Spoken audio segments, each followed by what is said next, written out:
Em 90 segundos tu não faz nem um miojo, mas eu te ensino as matérias que tu tem até nojo. Então senta aí e começa a quebrar a TP pra ter energia pra tua mente processar e entender que a probabilidade de você ir bem no Enem tá ligada direto aos meus raps também. Então começa com humanas, só sei que nada sei, mas sei que saí da vida e pra história eu entrei. Se o clima esquenta e tua caneta falhou, fica tranquilo, a esfera dela dilatou com calor. Eu sou flúor com oxigênio, dá pra completar, evoluir melhor que o Darwin poderia imaginar. Se tinha uma pedra no caminho, pode crer que eu já chutei absoluto no rap. Eu nasci pra ser rei, criei uma sociedade aos modelos de Durkheim. O mecanismo dela própria é que diz pra onde vai minha inspiração. Thomas Edison dizia, é 1% e o restante o trabalho que fazia. Então senta o rabo aí que eu vou te ensinar. Sometimes rap is the best way to learn, rapá. Eu não compreendo, pero não puedo hacer. É só estudar e ouvir as dicas que eu dou pra você. Confere suas respostas e faz tudo com calma. Manda bem na redação, faz do fundo da alma. Esse é o tópico frasal, ainda tem argumentação. E a resposta pra você eu deixei na conclusão. Se tá nervoso, se acalma pra mandar bem.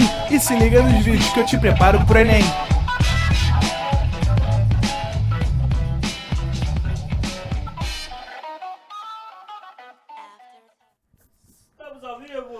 Salve galera, salve Racine, boa tarde, sejam todos bem-vindos aí à nossa aula no projeto Específicas do ProEnem. E a gente vai trabalhar aí hoje com foco em duas universidades. A gente vai trabalhar com foco nas específicas de duas universidades, Racine.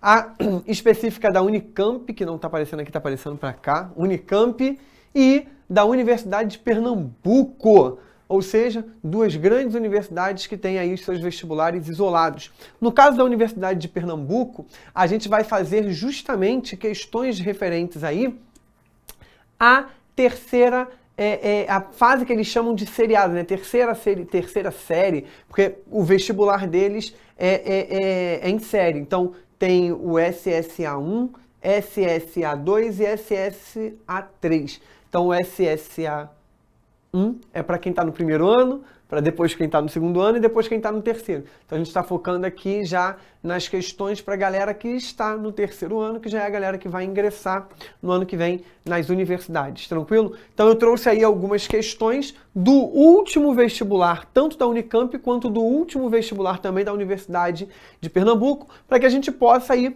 ir discutindo, ir vendo como a gente vai fazer. E basicamente a prova é interpretação, como a gente viu aí também no último Enem, tá bem? Então a gente vai resolver essas questões e vamos discutir um pouquinho. Em alguns casos a gente vai precisar da gramática para poder resolver a questão e a gente vai no quadro rapidinho para poder matar as questões, beleza? Vamos começar aí para a gente poder ganhar tempo, tranquilo? Então, as primeiras questões que eu selecionei são questões do último vestibular da Unicamp, vestibular de 2017, depois a gente vai para a Universidade de Pernambuco. Eu não fiquei misturando para ficar hora Unicamp, hora Universidade de Pernambuco, então botei tudo seguido, tá? Para a primeira questão, nós tínhamos esse texto aí. Além de escrever Dom Quixote das Crianças, Monteiro Lobato também leva o Cavaleiro Errante para o sítio do Pica-Pau Amarelo. Lá na varanda, Dom Quixote conversava com Dona Benta sobre as aventuras e, muito admirado, ficou de saber que sua história andava a correr mundo, escrita por um tal de Cervantes. Nem quis acreditar.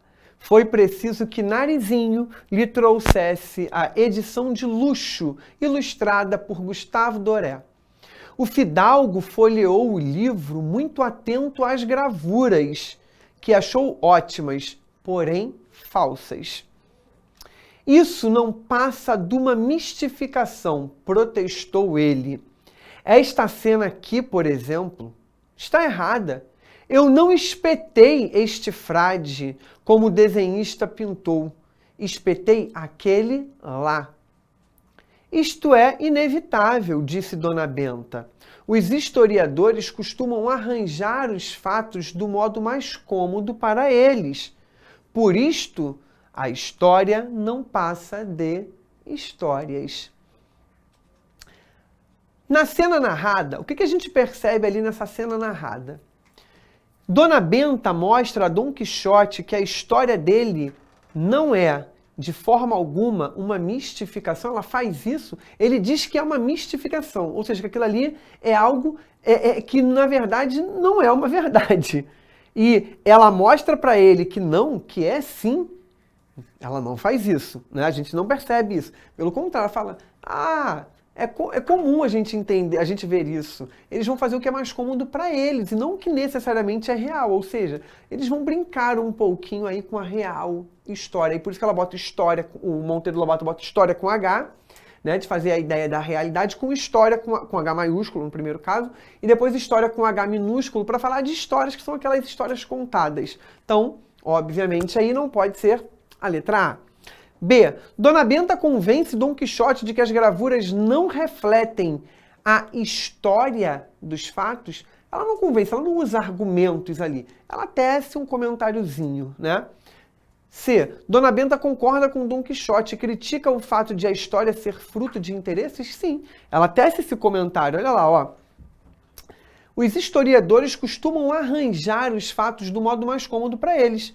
Por isso, a história com H não passa de histórias, ou seja, que antigamente eram chamadas de histórias, com E, tá? A coisa mais fantasiosa. Então, o nosso gabarito é realmente a letra C. Ela concorda com o que o Dom Quixote está falando e ela ainda tece ali uma crítica quando ela faz o comentário dela. Tranquilo? Na letra D, Dona Benta opõe-se a Dom Quixote e critica a forma como a história dele é narrada nos livros. Ela não se opõe a ele, ela concorda. Tá, a gente entende, mas é porque os historiadores precisam arranjar isso da melhor forma para a comodidade deles. E aí ela vai ter uma crítica lá quando ela fala da parte de histórias. Tranquilo? Então, essa daí na questão 1 das 4 opções, o nosso gabarito era a letra C, beleza? Aí na questão 2, nós já tínhamos uma tirinha. Nessa tirinha aí você tem uma abelha e na outra você percebe que essa abelha está falando com um grupo de outras abelhas. Aí a questão diz, a tirinha dizia o seguinte: abelhas trabalhadoras do mundo. Aí no outro ela bota zuni-vos. Aí depois fica todo mundo zum, aquele zezinho ali não é aquele zezinho de sono. É justamente do som que as abelhas vão produzir. Na tira acima, o autor retoma um célebre lema retirado do Manifesto Comunista de Karl Marx e Engels: operários do mundo, uni-vos. A gente já percebe ali, quando ela fala ali, ó, abelhas trabalhadoras do mundo, operários do mundo. Então, operários, abelhas trabalhadoras. Uni-vos, zuni-vos, tá? Considerando os sentidos produzidos pela tirinha, é correto afirmar que nela se lê. Aí ele traz uma ideia pra gente aí de intertextualidade. Ele já deixa claro pra gente uma intertextualidade. Aí olha as opções. Letra A, uma apologia. Letra B, uma paródia. Letra C, uma parábola. Ou letra D, uma fábula. Aí, vamos lá. A apologia é quando você incentiva um determinado grupo, um determinado público a realizar alguma coisa que, na maioria das vezes, vai ser justamente inadequado, né? Então, apologia ao uso de drogas, apologia ao uso de armas, ok? Não existe aí a ideia de intertextualidade, então, em uma apologia. Já eliminamos a letra A. A paródia pode ser, porque a paródia é quando um texto lembra o outro e apresenta uma crítica. Vamos segurar a paródia por enquanto. Uma parábola. A parábola é quando a gente tem uma narrativa que é bem alegórica e que ela vai se construindo por analogias, por alusões, ou seja, a narrativa vai se construindo em uma comparação com outras coisas. Não é o que acontece. O que a gente percebe ali é uma alusão da frase com uma outra frase célebre já existente. Então, elimina a letra C. Uma fábula pode ser uma fábula. Por que pode ser uma fábula? Porque na fábula os animais têm vida como os seres vivos, tá? Então os animais, eles estão ali para trazer para a gente uma moral da história. Aí vem justamente a questão. Tem realmente uma moral da história ali? Não tem uma moral da história. Então até por eliminação a gente já respondeu. Nosso gabarito é a letra B. Então, é uma paródia do Manifesto Comunista baseada na semelhança fonética.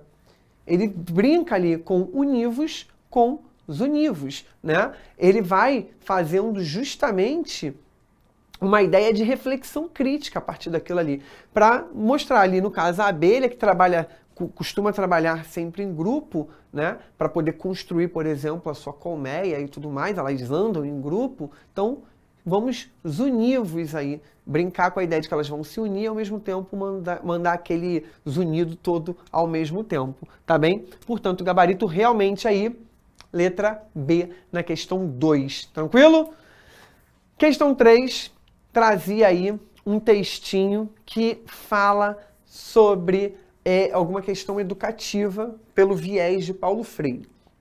Esse texto aí é muito interessante. Ele bota assim, ó, em depoimento, Paulo Freire fala da necessidade de uma tarefa educativa. E aí ele começa. Trabalhar no sentido de ajudar os homens e as mulheres brasileiras a exercer o direito de poder estar de pé no chão, cavando o chão, fazendo com que o chão produza melhor, é um direito e um dever nosso. A educação é uma das chaves para abrir essas portas. Eu nunca me esqueço de uma frase linda que eu ouvi de um educador, camponês de um grupo de sem terra. Pela força do nosso trabalho, pela nossa luta, cortamos o arame farpado do latifúndio e entramos nele. Mas quando nele chegamos, vimos que havia outros arames farpados, como o arame da nossa ignorância. Então eu percebi que, quanto mais inocentes, tanto melhor somos para os donos do mundo. Eu acho que essa é uma tarefa que não é só política, mas também pedagógica. Não há reforma agrária sem isso. Aí a questão pedia o seguinte: no excerto adaptado que você leu, há menção a outros arames farpados, como o arame da nossa ignorância. Trata-se de uma figura de linguagem para. Então ele afirma para a gente aí que utiliza-se uma figura de linguagem. E ele usa essa figura de linguagem com que finalidade? Olha ali, ó, para. Esse para é a preposição que vai mostrar para a gente a finalidade de alguma coisa, tá bem? Para a conquista do direito às terras e à educação que são negadas a todos os trabalhadores, ele usa isso, o arame da nossa ignorância, é uma figura de linguagem que está sendo utilizada justamente para a conquista dos direitos? Não. Ele diz, a gente cortou o arame farpado e chegou às terras. Só que a gente percebeu que existiam outros arames farpados, como a nossa ignorância. Ou seja, o arame farpado ali é justamente um empecilho, é um impedimento ali. Tá bem? Ele usa uma construção metafórica para mostrar que a ignorância é também algo que impede, porque o arame farpado ele tem justamente a função desse impedimento. Tranquilo? B. A obtenção da chave que abre as portas da educação para todos os brasileiros que não têm terras. C. A promoção de uma conquista da educação que tenha como base a propriedade fundiária. Ou D, a descoberta de que a luta pela posse de terra pressupõe também a conquista da educação. Sim, ele diz que quando ele consegue aquela terra, mas ele não consegue ali o arame, a ignorância é um arame farpado, significa dizer que é a educação. Ele fala disso no final, ó. Eu acho que essa é uma tarefa que não é só política, mas também pedagógica. Quando ela é pedagógica, é porque ela entra no âmbito aí da educação.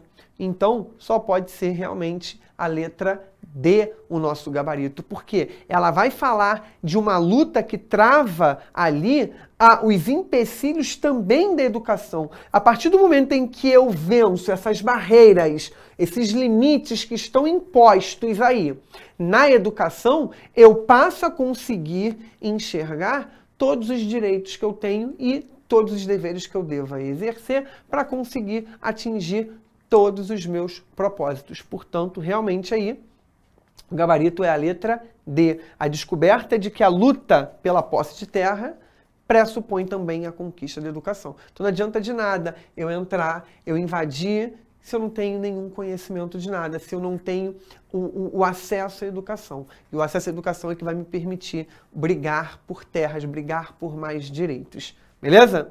Então, vamos prosseguir, vamos adiante.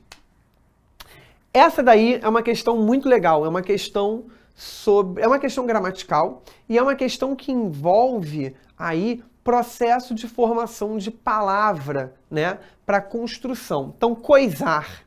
A palavra coisa aí, que é uma palavra que a gente encontra com um uso muito comum na sociedade. As pessoas utilizam coisa para basicamente tudo. Então, coisa pode substituir muitas situações. Inclusive, já se chama, por exemplo, o uso do coisismo. Assim como o queísmo, tem muita gente que ao usar tanta coisa, tantas vezes a palavra coisa, acaba fazendo uso aí do que a gente chama de coisismo. Nossa, ele fala tanta coisa, que é aquele uso excessivo. Aí o texto diz o seguinte: coisar é um verbo universal que substitui qualquer outro verbo que não seja lembrado no momento. Ou seja, o verbo coisar pode substituir qualquer outro em qualquer situação, porque você não se lembrou do verbo. Eu fui lá coisar, você esqueceu a palavra, você fala, fui lá coisar. Como é que é o nome daquela coisa? Vamos ali comigo na coisa. Então, a gente vai substituindo, porque ali ele usou só o verbo coisar, mas a gente usa coisa, né? Ele brinca aí com coisar. Coisar, na verdade, é um verbo que... Vai usar muito isso. Pega aquela coisa do lado daquela coisa lá em cima daquela coisa. Aí, 3 vezes coisa, você fica assim... Que coisa que tá em quilo, coisa, ao lado de coisa é o quê? Tem coisa alguma ali, mãe. Né? Isso é muito interessante. Aí a questão podia ser a seguinte, do ponto de vista da norma culta, é correto afirmar que coisar é. Do ponto de vista da norma culta.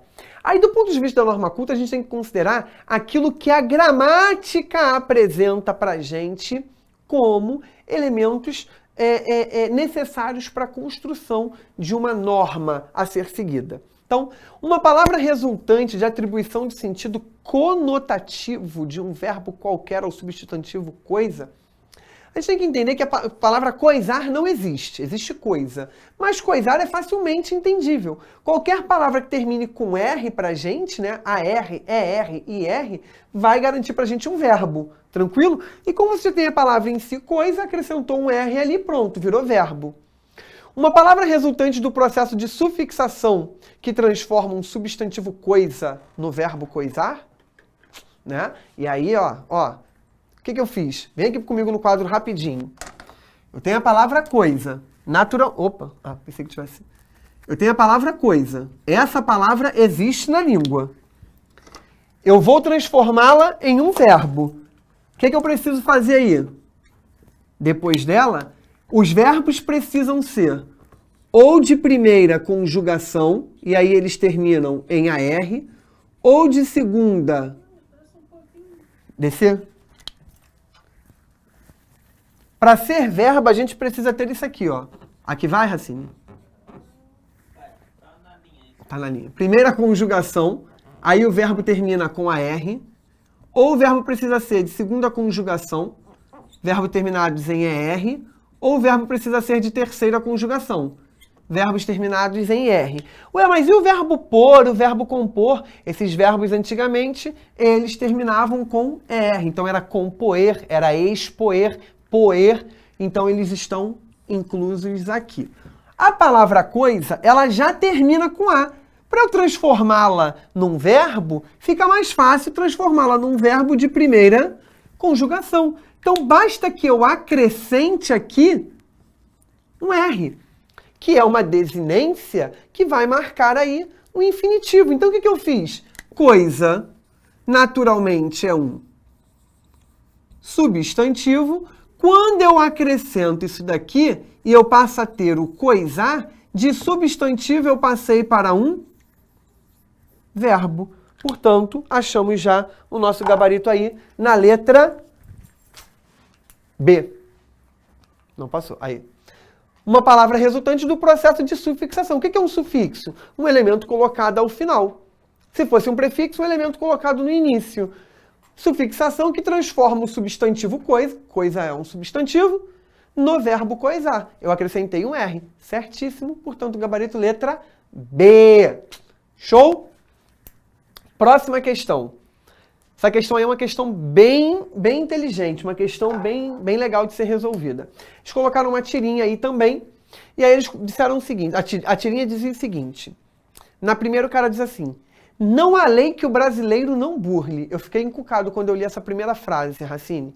Eu nem terminei de ler a tirinha. Eu parei ali e fiquei assim, caraca, não há lei que o brasileiro não burle. Que aí eu fiquei refletindo sobre as leis mesmo do dia a dia, né? Da Constituição. Eu falei assim, caraca, o brasileiro burla todas as leis. Aí, né, vai vir naquela reflexão. Aí depois ele bota assim, ó, a lei da gravidade. Você sabe quem inventou o avião? Aí é que eu falei assim, agora eu entendi a tirinha. Ele tava brincando ali e tal, uma parada bem inteligente. Aí o que ele bota ali, ó? Assinale a alternativa correta. Você sabe quem inventou o avião. Se você parar para pensar, a princípio parece que as três estão bem desconectadas, né? Não há lei que o brasileiro não burle, ou seja, ele burla todas as leis. Aí no segundo ele diz, há a lei da gravidade. Na terceira ele diz, você sabe quem foi Santos Dumont? A pergunta lançada no último quadrinho, você sabe quem inventou o avião? Remete-nos a Santos Dumont. Portanto, confirma o que se diz no primeiro e no segundo quadrinhos. O que ele diz lá no primeiro e no segundo quadrinhos? Opa, aqui. Não há lei que o brasileiro não burle. Há a lei da gravidade. Você sabe quem inventou o avião? Você pensa assim, o avião, Santos Dumont. Santos Dumont foi o cara que inventou o avião. Show. Traz aí à memória essa resposta. Quando ele diz da lei da gravidade, significa dizer que ao criar o avião, ele burlou a lei da gravidade. Por quê? O avião consegue ficar estabilizado no ar. E aí ele não vai, justamente por conta da lei da gravidade, cair.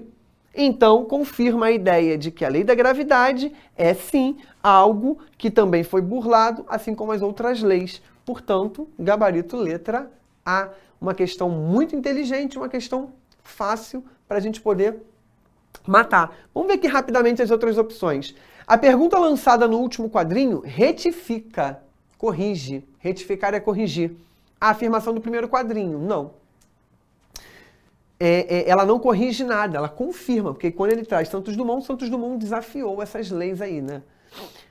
C. A afirmação do segundo quadrinho, a lei da gravidade, refere-se a uma lei da física que nenhum brasileiro é capaz de burlar, como se admite no primeiro quadrinho. Claro que não diz nenhum brasileiro é capaz de burlar. Está falando justamente de que tudo que tem um determinado peso, não entendo muito bem de física, não me lembro mais, né? Mas vai vir ao chão aí, tanto que a gente está aqui. A nossa massa faz com que a gente esteja aqui na Terra. E o avião tem uma massa, mas ele consegue ficar estabilizado no ar.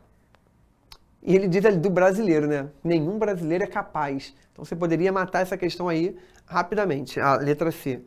E a D. A pergunta lançada no último quadrinho é retórica, já que não há uma resposta para ela. Nem no primeiro, nem no segundo quadrinhos. Há uma resposta. Ela é retórica, mas ela é retórica porque a resposta está subentendida. Ou seja, a resposta é Santos Dumont e é justamente por ele partir da ideia de que o conhecimento é tão universal que ele faz aquela questão, aquela pergunta. Portanto, essa daí também não pode ser a nossa opção. Só pode realmente ser a letra A. Beleza? Vamos aqui então para a próxima. Na questão 6 aí, nós já tínhamos esse textinho aí. No dia 21 de setembro de 2015, Sérgio Rodrigues, crítico literário, comentou que apontar no título do filme Que Horas Ela Volta, um erro de português, revela a visão curta sobre como a língua funciona e justifica. Houve uma crítica sobre esse título, Que Horas Ela Volta, quando o correto do ponto de vista gramatical seria A que horas ela volta. Então esse A aí, que é justamente a preposição antecedida, tá? Em relação ao pronome ali, precisaria ser utilizada. Mas, como aquilo ali é um filme, é um título de uma obra que vai retratar uma linguagem mais coloquial, não havia essa necessidade. Aí ele justifica. O título do filme, tirado da fala de uma personagem, está no registro coloquial. Que ano você nasceu? Que série você estuda? E frases do gênero são familiares a todos os brasileiros, mesmo com alto grau de escolaridade.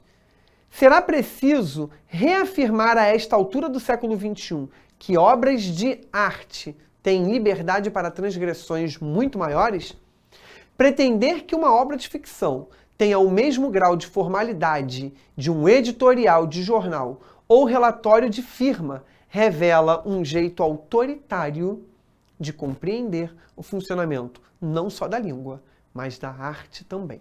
Então ele diz que, por mais que nós tenhamos um nível de escolaridade muito elevado, a gente vai usar aquilo ali. Que ano você nasceu? E não em que ano você nasceu. Tá? Qual? Que série você estuda? Ou em que série você estuda? A gente não vai ter uma tendência a utilizar essas preposições. A coloquialidade nos permite isso. Ou seja, é um filme que tira justamente o título de uma fala de uma personagem que tem um nível de escolaridade mais baixo e que utiliza uma linguagem mais coloquial realmente. Além disso, é uma obra de arte, porque é um filme. E a arte tem justamente a tal da liberdade poética, que a gente vê muito em letras de música, em poemas. Então ele critica isso. Ele mostra aqui que fazer isso torna o cara um autoritário, mostra que ele não compreende o funcionamento da língua, porque a língua não se concretiza por meio das regras que a norma padrão ou a norma culta ditam, mas sim pela realização no dia a dia, pela realidade vivida pelo falante no dia a dia. Tranquilo? Como ele também não compreende nada de obra de arte, porque a obra de arte tem essa liberdade. Beleza? Aí a questão pediu o seguinte: entre os excertos de estudiosos da linguagem reproduzidos a seguir, assinale aquele que corrobora, ou seja, que confirma os comentários do post. Ou seja, ele pegou 4 trechos aqui de 4 pensadores, de 4 estudiosos, e ele quer que nós percebamos qual é aquele que confirma o comentário feito ali no post, ou na postagem, ou seja, na postagem que critica o cara que fala que há erro no título do filme, Que Horas Ela Volta, beleza? Numa sociedade estruturada de maneira complexa, a linguagem de um dado grupo social reflete-o tão bem como suas outras formas de comportamento. Trecho de Matoso Câmara Júnior. A gente não percebe nenhum diálogo aí com o que ele está criticando ali. Aqui ele está falando justamente de uma realidade linguística de um grupo social. Então esse grupo, essa linguagem vai refletir justamente aquilo que o grupo vive, aquilo que o grupo é. Ou seja, a linguagem é característica do grupo social que faz uso dessa linguagem. Logo, a letra A não está ligada ao que a gente quer nesse momento. Tranquilo? B. A linguagem exigida, especialmente nas aulas de língua portuguesa, corresponde a um modelo próprio das classes dominantes e das categorias sociais a elas vinculadas. Sim, é isso, mas ele também não está falando disso. Ele não está criticando a linguagem que se ensina na sala de aula e que ela está ligada à elite. Então, não pode ser a letra B. C. Não existe nenhuma justificativa ética, política, pedagógica ou científica para continuar condenando como erros os usos linguísticos que estão firmados no português brasileiro. É essa. Por que é essa? Porque justamente quando ele fala que horas ela vai, não. Qual é o nome do filme que agora eu esqueci? Que horas ela volta. Que horas ela vai. Que horas ela volta. Tem um erro que é gramatical, mas que é gramatical do ponto de vista da norma padrão, não do ponto de vista das variedades, e justamente não tem nenhuma justificativa. Ele ainda fala isso, não tem motivo nenhum para isso. É a fala de uma linguagem é a fala de uma personagem que usa uma linguagem coloquial, do dia a dia, uma linguagem batida. Não tem problema nenhum. E isso é ignorar que todos os falantes, até aqueles que têm maior nível de escolaridade, também falam assim no dia a dia. São frases naturais. E, ao mesmo tempo, que trabalham uma ideia de um diálogo com uma obra de arte. Portanto, não tem porquê justificar isso. Não estamos num ambiente acadêmico, por exemplo. portanto, só pode ser a letra C. Mas vamos ver a D rapidinho. Aquele que aprendeu a refletir sobre a linguagem é capaz de compreender uma gramática, que nada mais é do que o resultado de uma longa reflexão sobre a língua. Ele também não fala sobre reflexão ali. Ele critica justamente quem aponta erros onde não deveria apontar. É isso que ele está falando ali. Tranquilo? Portanto, realmente, o nosso gabarito aí é a letra C. Belezinha? Vamos lá para a próxima. Também da Unicamp. Aí, uma questão que trazia um texto do Arnaldo Antunes. Então, vocês podem perceber até aí que eu separei 7 questões da Unicamp, né? E essas 7 questões, elas retratam muito bem a construção aí de uma interpretação. Ou seja, olhar, ler o texto, compreender o que ele está querendo dizer, observar o que a questão está pedindo e associar. É realmente leitura e interpretação na maior parte, ok? Não é só. Caligrafia do Arnaldo Antunes. Arte do desenho manual das letras e palavras.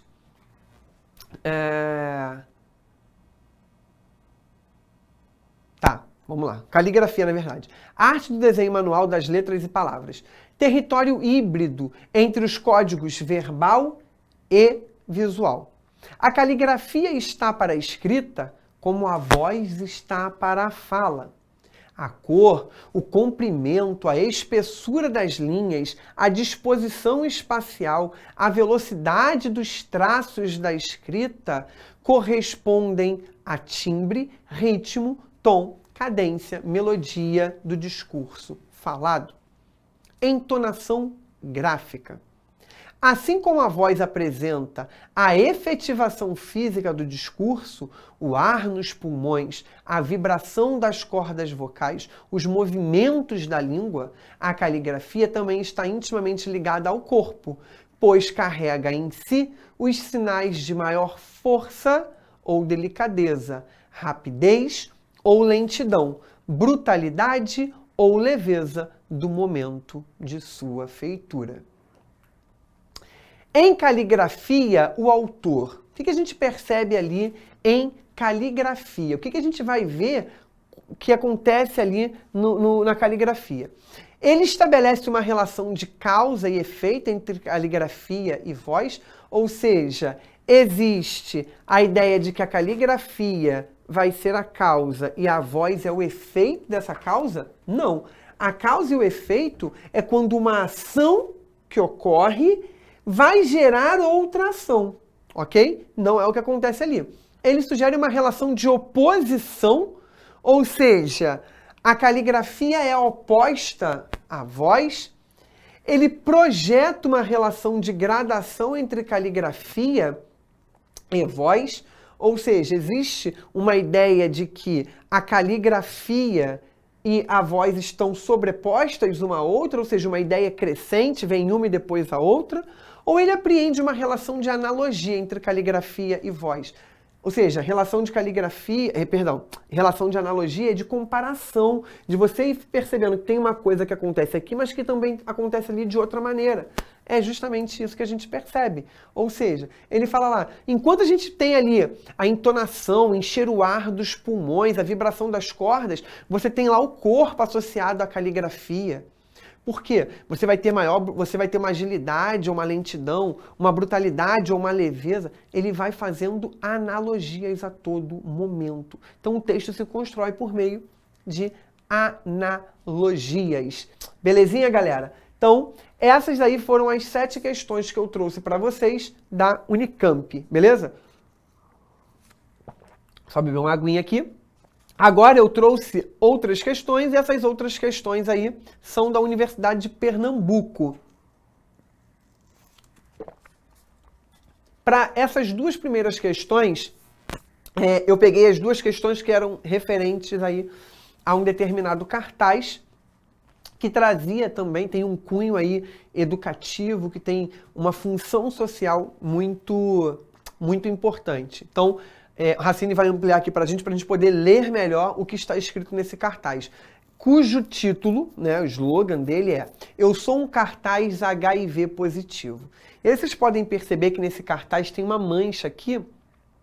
Essa mancha aqui é justamente um pinguinho de sangue que está respingado ali, que é justamente a referência aí à gota de sangue que representa o HIV naquele corpo, ou seja, naquele cartaz. O cartaz em si corresponderia aí ao corpo do indivíduo e aquela gotinha de sangue seria a infecção, seria justamente aí o HIV contaminando o organismo do corpo, beleza?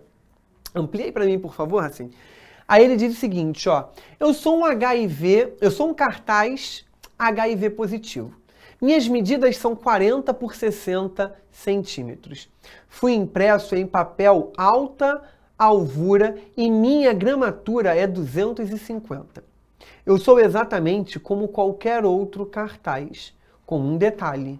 Sou HIV positivo. É isso mesmo que você leu.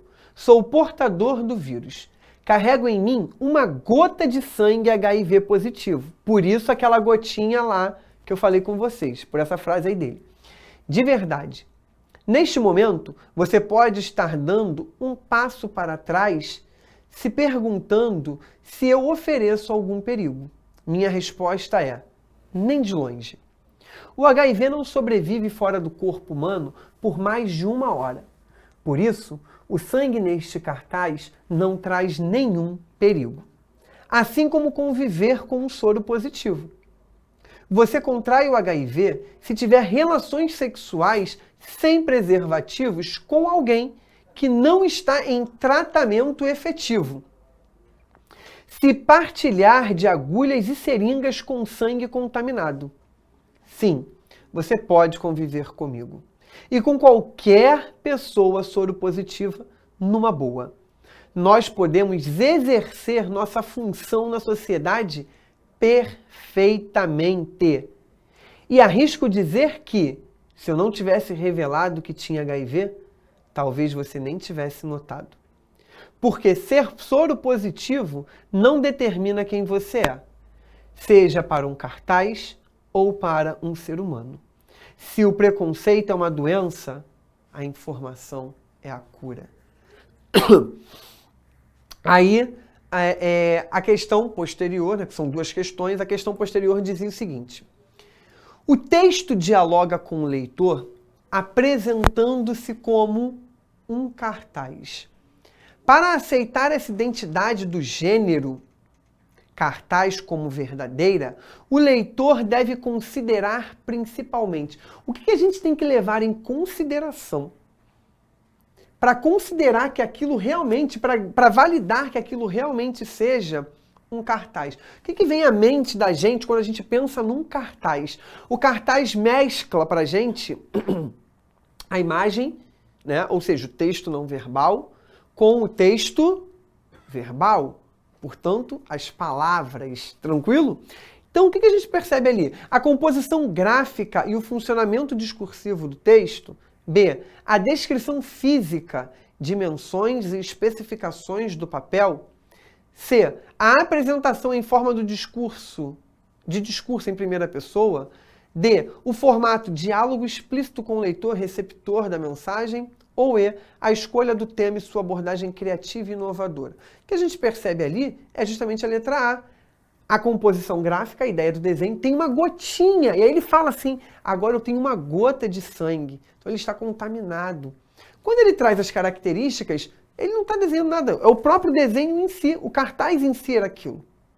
Então, não existe um cartaz e dentro desse cartaz tem a folha. E a folha representa uma imagem. É a folha em si. A folha em si é o cartaz. Então, ela representa, assim, a imagem gráfica? Sim. É a composição gráfica atrelada à maneira como o texto funciona. Ou seja, ao texto verbal. O cartaz dialoga. É um texto de cunho, na maioria das vezes, híbrido. É isso que faz com que nós nos convençamos. Porque o uso da primeira pessoa não é uma característica comum em um cartaz. O diálogo com o leitor é até uma característica comum, mas não é a única. Por quê? O cartaz, ele está ali para informar, para apresentar alguma coisa, para mexer num determinado comportamento social do receptor da mensagem, tranquilo?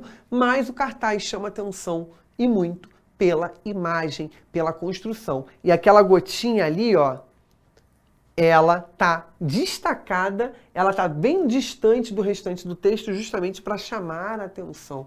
E é uma gotinha significativa, porque ao longo do texto, né, você percebe que tem uma frase que dialoga com ela. Tranquilo? Então, o nosso gabarito aí é realmente a letra A.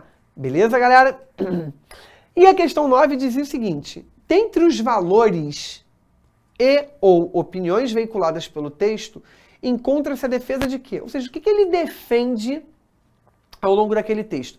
Ele defende que é vital proteger-se do vírus HIV, pois ele pode ser tão destrutivo para um cartaz quanto para o corpo do ser humano? Ele não defende isso. Ele fala que você pode sim se contaminar se você tiver relações com uma pessoa que seja soropositivo sem o uso de preservativos e se essa pessoa não estiver num tratamento efetivo. Mas que você pode ter sim contato com uma pessoa soropositiva, assim como o cartaz. Por quê? Ela vai estar em tratamento e aquilo não gera problema nenhum para você. O vírus não sobrevive 1 hora fora do corpo humano. Então ele não defende o que a letra A apresenta. Que é para você ter essa ideia de que ele é destrutível. Ele fala que é justamente o tratamento vai fazer com que você enxergue como se nada tivesse acontecido. Ou seja, você só sabe porque eu falei. Se eu não tivesse falado, você não teria desconfiado, não saberia de nada. Ou seja, não é tão destrutivo assim porque ele está em tratamento. Tá? Existe um tratamento que deve ser levado a sério. Óbvio, não é para você ignorar, vou sair por aí agora, Não, não é isso. Só que o tratamento vai ajudar justamente a fazer com que o seu organismo não seja destruído pelo vírus. Beleza? B. Relações sexuais sem preservativos só deveriam ocorrer com parceiros comprovadamente livres do HIV. Ele não defende isso. Quando ele fala do uso dos preservativos e do ato sexual, ele fala justamente do momento de contaminação, que só vai se contaminar se você estiver mantendo relações sexuais com um parceiro que seja soropositivo e que não esteja em tratamento efetivo. Além disso, com o uso, compartilhamento de seringas, de objetos cortantes, quando algum soropositivo tiver feito uso daquilo, ela estiver contaminada, estiver suja de sangue, contaminada pelo sangue. Fora isso, não. C. Deveria ser um direito das pessoas soropositivas não revelar sua condição de saúde a quem quer que fosse. É um direito, mas ele não defende isso. Ele não está dizendo isso, né? Ele diz ali que se ele não falasse, muito possivelmente você não notaria, porque você não iria perceber mudança alguma, visto que, por exemplo, no caso ali do cartaz, ele faria um tratamento efetivo. D. O preconceito contra as pessoas soropositivas tem diminuído bastante com a divulgação de cartazes. Ele também não defende isso, não apresenta isso pra gente. Tá? Ele, inclusive, quando ele fala que é soropositivo, ele fala ali, muito possivelmente agora você deve ter dado um passo para trás e tal, né? Ou seja, mostrando o preconceito que está enraizado, mostrando como as pessoas realmente têm preconceito em relação a esse tipo de situação, de pessoas que estejam contaminadas por esse vírus. Restou pra gente a letra E. Uma pessoa portadora do vírus HIV preserva seu direito de ser um cidadão socialmente atuante. Sim, olha o que ele diz lá no cartaz. Aumenta para mim aí de novo rapidinho, Racine, o cartaz. Tem uma passagenzinha que ele diz aqui no penúltimo parágrafo. Sim, você pode conviver comigo e com qualquer pessoa soropositiva numa boa. Nós podemos exercer nossa função na sociedade perfeitamente. Ou seja, nós podemos. Aí ele brinca, um cartaz, e as pessoas que são soropositivas também podem. Portanto, o gabarito aí é realmente a letra E. Uma pessoa soropositiva, ela preserva o seu direito de ser um cidadão socialmente atuante. Ou seja, ele pode exercer as suas funções perfeitamente. Ele é um cidadão, ele tem direitos e ele tem deveres. Tranquilo? Isso é uma das coisas que ele aponta lá. Portanto, nosso gabarito aí, letra E. Tranquilinho? Vamos lá. Agora, para as outras questões, a gente tem um texto. É um texto um pouquinho maior e são aí umas 5 questões, se eu não me engano. Umas 5 questões para esse texto, tá? Então vamos ler com atenção esse texto para que a gente possa resolver. São questões também mais tranquilas, né? A prova, ela é realmente, como a gente falou, uma prova de leitura. E aí vai vir uma questãozinha até que vai exigir de nós um conhecimento gramatical, mas basicamente leitura para a gente poder resolver isso tudo. Tranquilo? Vamos lá. Compreender o Brasil é difícil, mas não impossível. Ouvimos muitos comentários de analistas sociais e também do senso comum, sobretudo, de que o grande mal do Brasil é o jeitinho brasileiro, que é atrelado à corrupção. Pois bem, a observação não é de toda errada, mas esconde outro truísmo aparente. Truísmo é verdade, tá? Os males do Brasil enquanto nação e enquanto Estado assentam-se em 2 pilares: o genocídio indígena e a escravidão africana. Então, ele começa a falar que o mal do Brasil não é necessariamente o jeitinho brasileiro, é também, mas os pilares são o genocídio indígena e a escravidão africana. É a partir disso que muita coisa vai surgir. Aí, olha aí. Advém daí o machismo e a cultura do estupro. As Índias foram as primeiras a serem violentadas pelo colonizador europeu, o que acabou naturalizando essa abominável prática de invasão do corpo do outro. Tempos depois, aplicando-se o mesmo método no corpo da mulher negra e da mulher branca. Os escravocratas, em uma sociedade patriarcal, tornaram legítima também a decisão sobre o corpo da mulher, inclusive da sua esposa, bela, recatada e do lar. E da sua ama de leite, a mãe preta, cujo leite afro acalentava seu filho branco. Advém daí o racismo. O colonizador branco, com a chancela da religião cristã e da ciência, arrogou para si a superioridade racial branca em detrimento do negro, do indígena e do asiático. Nem o questionável 13 de maio, nem o Estado Democrático de Direito superou isso. Isso é reproduzido hoje em nível societário. Quem mais morre nas periferias das cidades brasileiras são negros. Alguém cantou num passado recente: todo camburão tem um pouco de navio negreiro. Advém daí o paternalismo. Transplantamos para nossas relações humanas as antigas relações típicas de senhor-escravo.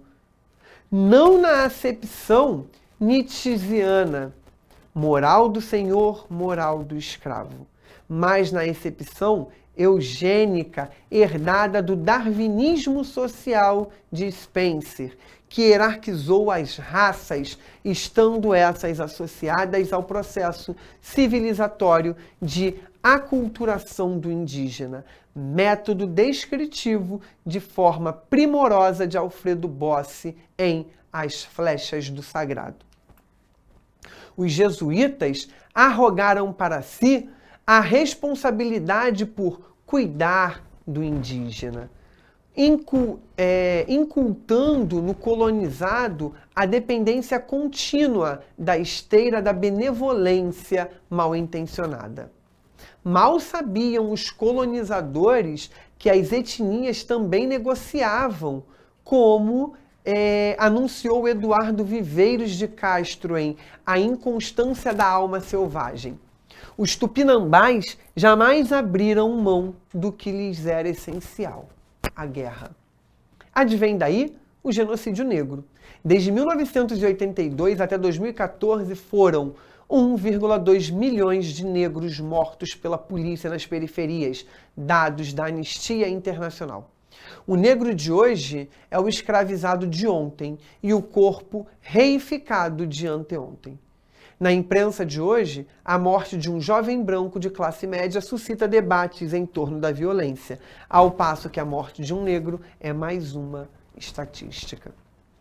Do mesmo modo que a violência contra a mulher é naturalizada e contra a mulher negra 2 vezes mais, pois aprendemos com a globeleza que o corpo negro feminino é o veículo do pecado e que o corpo feminino deve ser submetido à vontade do corpo masculino, estando apto desde sempre a servi-lo.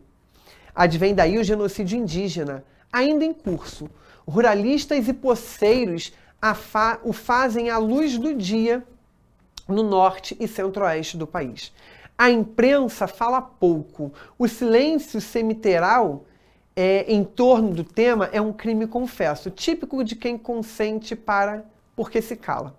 Advém daí a corrupção, pois no processo colonizatório legitimou-se a prática de que tudo tem seu preço, quando até mesmo o corpo do outro poderia ser negociado, outrora o escravizado, tempos depois o trabalhador fabril, hoje qualquer alma vulnerável ao consumismo em busca de status. Resumo da ópera. A corrupção é um subciclo de 2 ciclos maiores, genocídio e escravidão. Por isso, esses 2 temas interessam a todos os brasileiros. Enquanto não encararmos isso, não avançaremos como povo ou como nação. Aí a questão 1, a primeira questão referente a esse texto dizia o seguinte: do ponto de vista temático, o texto se constrói tendo como foco a abordagem. Qual é a abordagem que ele faz ali? Uma abordagem das maléficas consequências da corrupção para a imagem do Brasil. Ele fala dessa ideia do quão maléfica a corrupção é para a imagem do Brasil? Não. Ele fala, é até um dos males, o jeitinho brasileiro, que está ligado ali à corrupção, mas ele não é o principal. E aí ele vai para os 2 principais. Do senso comum de que o grande mal do país é o jeitinho brasileiro? Não. Ele desfaz essa ideia de que esse é o grande mal. Do preconceito generalizado que marcou o processo colonizatório brasileiro? Não. Também não. Ele fala justamente de 2 principais problemas ali, que são problemas que estão atrelados a gente, desde a história. O genocídio e a escravidão. Ele vem falando disso, ele já deixa isso claro no primeiro parágrafo, vem trabalhando especificamente isso ao longo do desenvolvimento, e na conclusão ele fecha falando disso, retomando essa ideia. D. Do forte potencial que tem o Brasil para avançar como povo ou como nação, ele diz que enquanto a gente não resolver isso, a gente não vai conseguir evoluir, nem como povo, nem como nação. Portanto, letra E. Das causas históricas que explicam as principais mazelas do nosso país. Ou seja, o genocídio e a escravidão, que vão gerando e vão justamente perpetuando práticas que são vistas ainda hoje. Elas sim são as grandes mazelas da população brasileira. Tranquilo? Portanto, gabarito letra E. Na próxima ele dizia o seguinte: o autor do texto traz vários argumentos para a defesa de seus pontos de vista. Assinale a alternativa que sintetiza corretamente um desses argumentos. Letra A. A raiz de todos os males da nação é o jeitinho brasileiro, o maior responsável pela cultura da corrupção que impera no país. Ele já começa dizendo que não. Então, letra A está eliminada. B. A violência física contra as mulheres nos nossos dias tem origem no genocídio indígena e na escravidão africana. Sim, a gente percebe isso. Ele fala, advém daí o genocídio, advém daí a violência, advém daí o estupro, advém daí o paternalismo, advém daí o racismo. E a violência física contra as mulheres é justamente uma realidade que vem também disso, tá? Vamos segurar a letra B, vamos ver as outras. O grande índice de morte de negros nas periferias é decorrência da falta de engajamento social. De engajamento social? Não. Ele fala justamente da escravidão. Então, letra C, eliminada. D. A hierarquização das raças, causa do paternalismo, foi criada pela Igreja, que, sob a justificativa da fé, queria expandir o seu domínio. Não. Ele, quando fala da hierarquização, ele fala justamente lá de um conceito sociológico. Então, não é a D. Nos dias atuais, a violência tornou-se um ciclo que atinge, na mesma proporção, jovens de raça, gênero e classe social diferentes. Não, ele especifica exatamente, né? A mulher, e aí tem ali a mulher negra sofre mais do que a mulher branca, o negro, o pobre. Então, não é na mesma proporção. Portanto, só pode ser realmente a letra B de bola. Tranquilo? Vamos para a próxima aqui. No texto, o autor emprega diferentes recursos para argumentar a favor do seu ponto de vista. Analise as proposições abaixo, a correspondência entre o recurso empregado e o efeito obtido. Na primeira, aspas, marca discordância e ironia em método, quando ele fala lá que os caras usaram os mesmos métodos para depois fazer que eles já faziam com as índias, né? Para depois fazer com a mulher negra, com as suas esposas e tudo mais. Então, é óbvio que ele está sendo irônico, não é um método, é uma violência. Ele usou aquela palavra para não usar outra. Óbvio que ele não concorda com aquilo. Então, a 1 é verdadeira, né? Cuidar do indígena e benevolência.